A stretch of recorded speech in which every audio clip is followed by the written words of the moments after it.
Sean todos bienvenidos, queridas criaturas de la noche. Mi nombre es Hunter y hoy quiero compartirles algo que me hizo dudar de la realidad. Y esto no es una película, no es un invento. Son una serie de testimonios que me han llegado, que me han dejado completamente helado desde que las leí. Y es que te hago esta pregunta. ¿Qué pasaría si tus mascotas comenzaran a comportarse como humanos? ¿Qué pasaría si empiezas a ver comportamientos extraños? Tal vez crees que esto es imposible, pero después de que escuches estas historias, no volverás a ver a tu perro, a tu gato, a tu mascota de la misma manera como lo ves usualmente. Ajusta tus audífonos y sé bienvenido a este nuevo video. Historia enviada por Marcela desde Medellín, Colombia. Hola Hunter, quiero contarte esta historia. Desde hace unos años vivo solo en un apartamento en el centro de Medellín. Siempre me ha gustado los gatos y cuando encontré a Misho, un gato negro con los ojos amarillos muy intensos, los más intensos que yo haya visto, no dudé ni por un segundo y lo adopté. Era un animal tranquilo, silencioso, pero con una mirada fija, que a veces incomodaba un poco. Sentía que él me estaba observando. Me observaba demasiado, como si tratara de entender cada uno de mis gestos. Las primeras semanas todo fue normal. Se dormía en el sofá, comía lo que le servía, se acurrucaba conmigo en las noches frías. Sin embargo, empecé a notar cosas pequeñas, casi imperceptibles. Si yo me sentaba con las piernas cruzadas, al rato lo veía él en la Las primeras semanas todo fue normal. Se dormía en el sofá, comía lo que le servía, se acurrucaba conmigo en las noches frías. Sin embargo, empecé a notar cosas pequeñas, casi imperceptibles.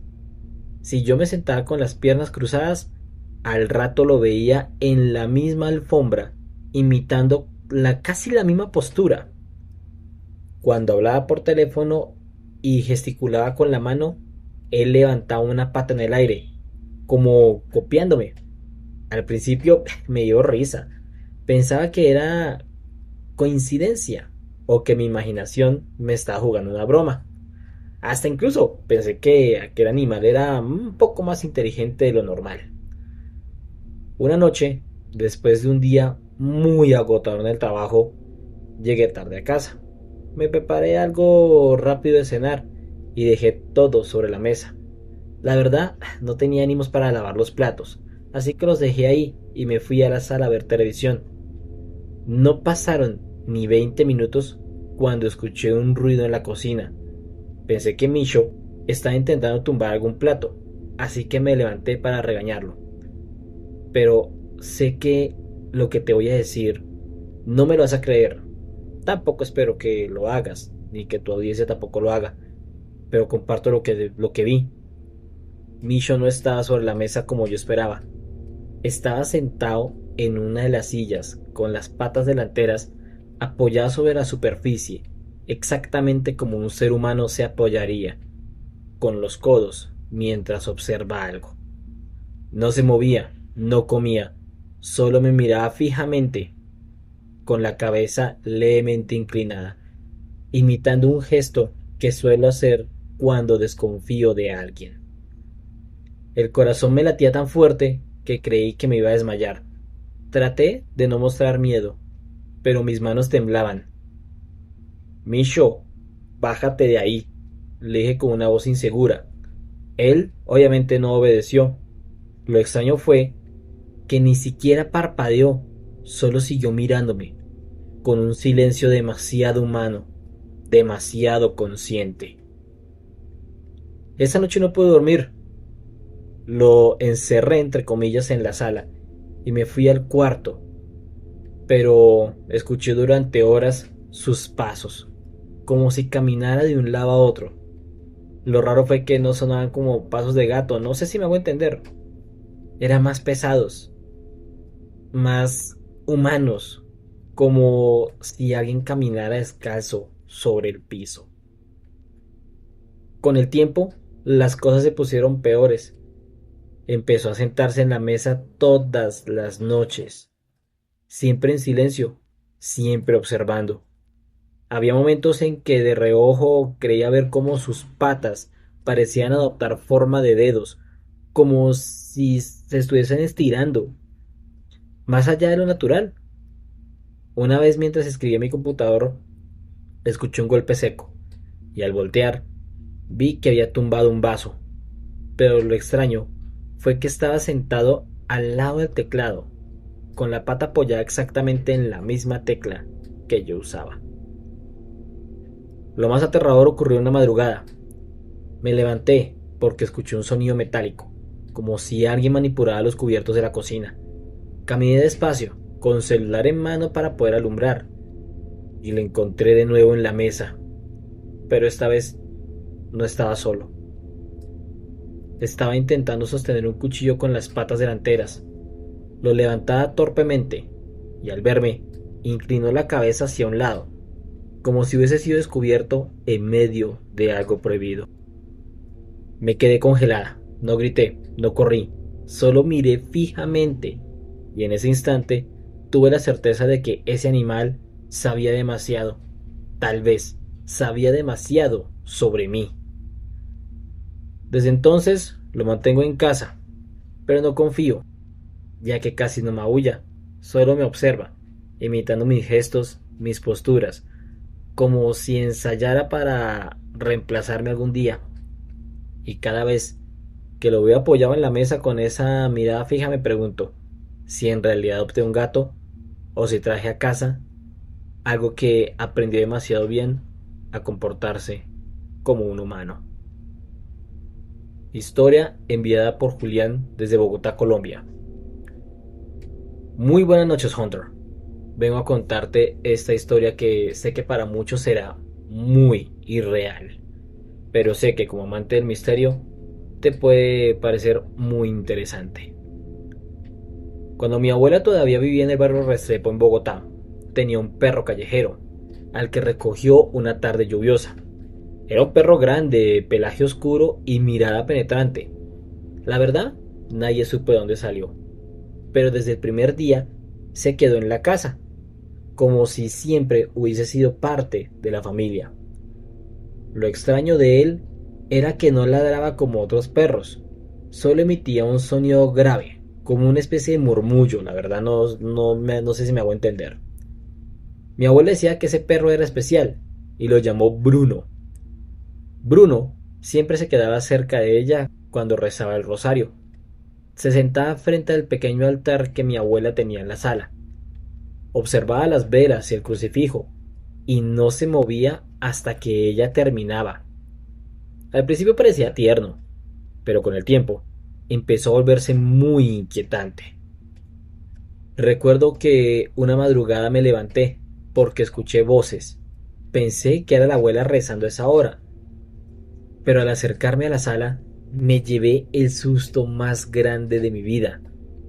Ahí estaba Bruno, sentado en las patas traseras, con las delanteras juntas, en una posición que parecía demasiado a la de una persona rezando.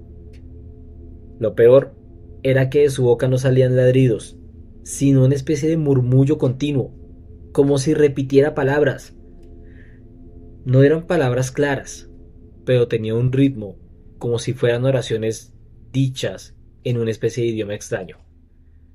Marica, yo la verdad me quedé parado en la puerta incapaz de moverme. Sentía que estaba presenciando algo que yo no debía ver.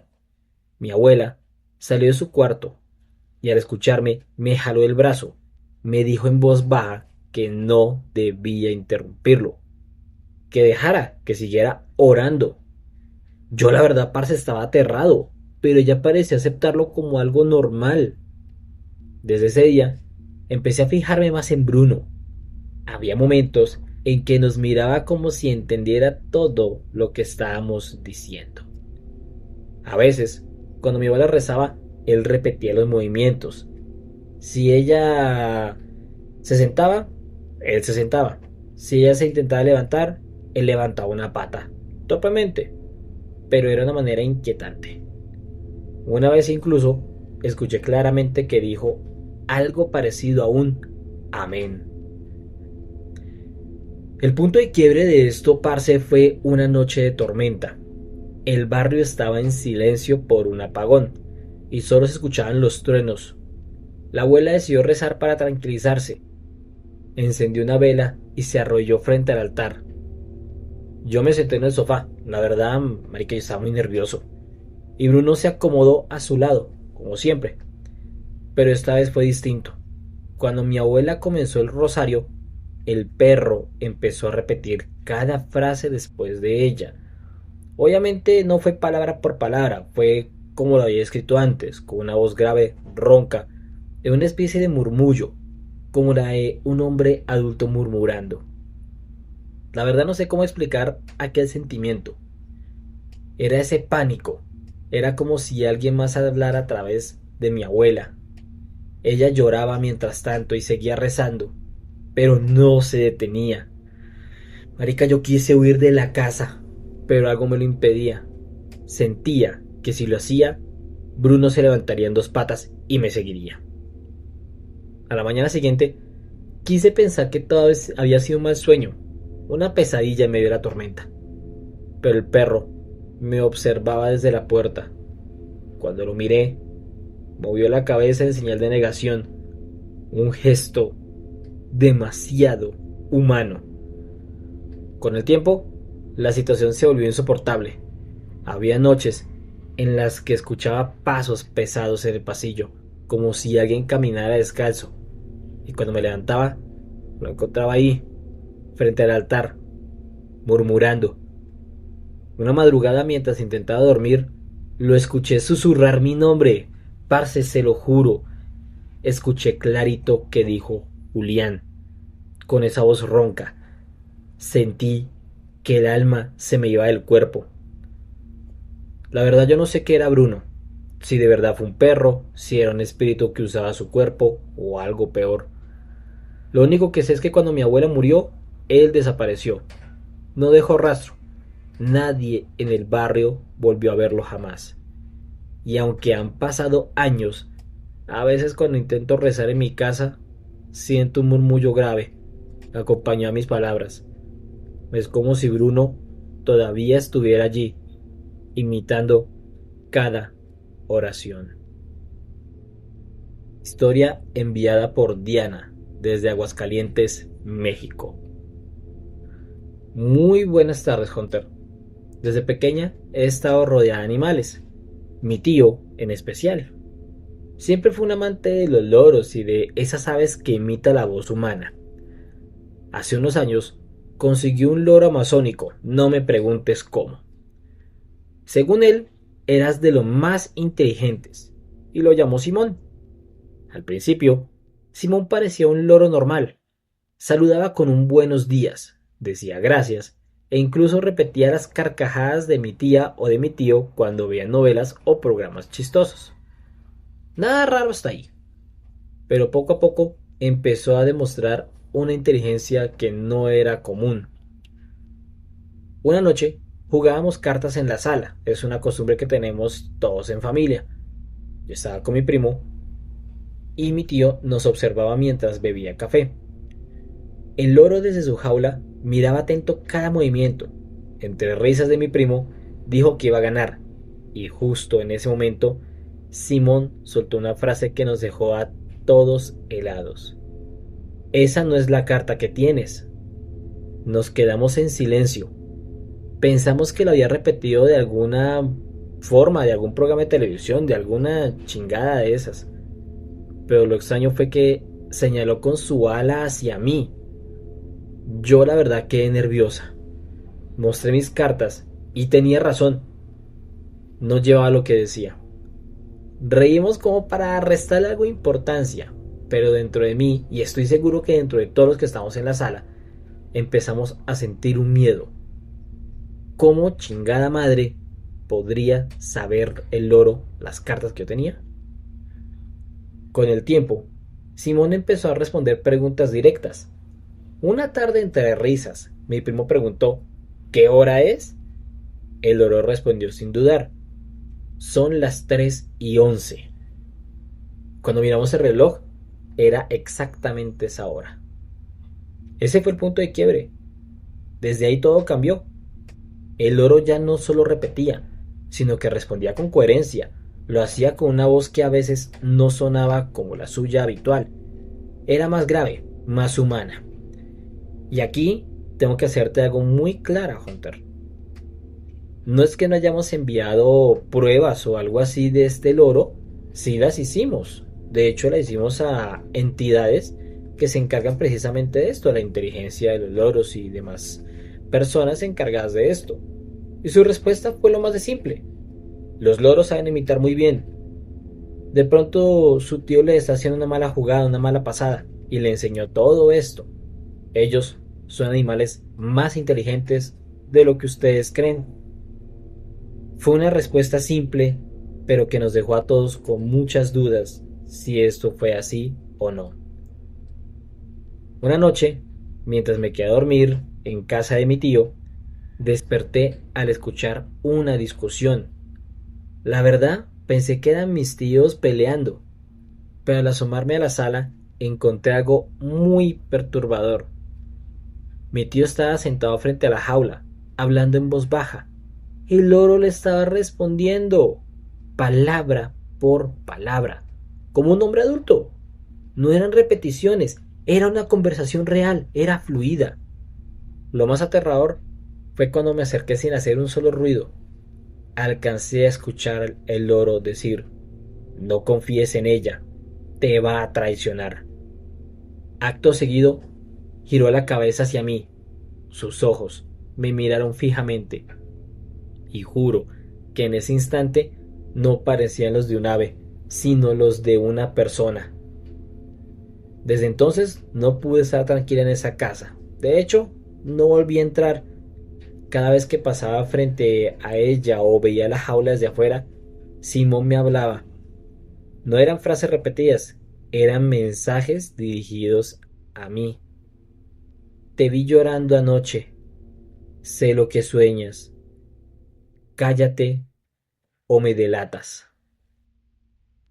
Yo tengo que ser sincero contigo. Me obsesioné con él. Quise grabarlo, pero cada vez que encendía el celular, ahí sí este mendigo loro guardaba silencio, como si supiera lo que intentaba hacer. Una noche, incluso susurró: no me grabes. El ambiente de la casa se volvió insoportable. Mi tío parecía depender de Simón. Le consultaba todo y para todo. Decía que daba consejos, que le advertía sobre cosas que iban a pasar. Y lo más inquietante fue cuando el loro anunció 2 días antes la muerte de mi vecino. Se va a caer de la moto, se va a abrir la cabeza. Obviamente nadie le creyó hasta que ocurrió exactamente lo que él dijo. Desde entonces ya no consideramos que fuese un simple loro, consideramos que era otra cosa, algo que usaba su cuerpo para comunicarse, una presencia tal vez que observaba, escuchaba y hablaba como un ser humano. No sé cómo terminó la historia de Simón, porque como te dije, después de un tiempo dejé de visitar a mi tío. Pero aún hoy, cada vez que paso cerca de la tienda de mascotas y escucho el chillido de un loro, siento un escalofrío recorrer todo el cuerpo y me pregunto si en alguna de esas jaulas, oculto tras plumas y picos, habrá algo más, algo que también sea humano, como Simón. Si llegaste hasta aquí es porque el misterio te atrapó. Ahora, no dejes que se quede solo en ti. Da like, suscríbete y activa la campanita para que no te pierdas lo que viene. Porque lo que viene puede ser aún más aterrador. Comparte este video con tus amigos y familiares, pero cuidado, algunos secretos es mejor no revelarlos. Déjame en los comentarios tu opinión, porque tus palabras pueden alimentar la oscuridad o mantener la raya. Nos vemos en el próximo video, si es que logras dormir esta noche. Y en lo más profundo de la oscuridad, te deseo dulces pesadillas.